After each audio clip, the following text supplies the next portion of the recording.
dükanlara, yaşa obyektlərinə yeni illə bağlı şəkillər çəkilir. Bu kommersiya məqsədidir də. Yəni biz o şəkillərdə çəkilən yeni ili keçirdə bilmirik. Biz o şəkillərdə çəkilən yeni ili keçirdə bilmirik. Niyə görə? Birincisi iqlim şəraiti buna icazə vermir. Gərək qar ola ki, yolkanın başında o şaxtanı hiss eləyib şaxta babanı çağırasan.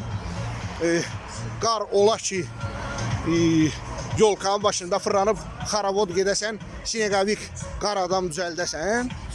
Digər tərəfdən də bu sırf Xristiyan bayramıdır.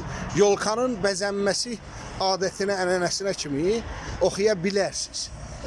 Yəni bu reklam şitlərində, tabloidlərində gördüyünüz şaxta baba, yolka, qar adam reklam kampaniyasından başqa bir şey deyil. Yox, əgər necə ki SSR vaxtı ikən Novruz bayramını qadağan eləmişdi, insanlar indikindən daha gözəl keçirdirdi. Çünki Novruz bayramı bizim qanımızda, ruhumuzda. Onu nə qədər qadağan eləyəcəksən, daha gözəl keçiriləcək. Yeni ilə bunun aidiyyatı yox. Yeni il ancaq kommersiya xarakterli. Çıxacaqlar Targoviya, fırlanacaqlar çevrə xaricində şabalıt, kartuşka. Yəni indiki yeni yetmədən gəncdən soruşsam, elə biləcək ki, yeni il hələ Targovda çevrə xaricinə fırlanıb, qovrulmuş şabalıt və kartuşka yeməkdən ibarətdir.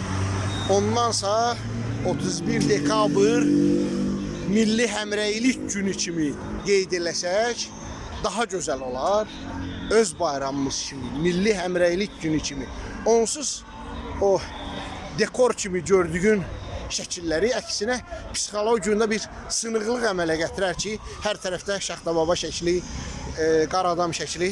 Bəs hanı bu hava? Olmayacaq da bu hava. Bu qədər.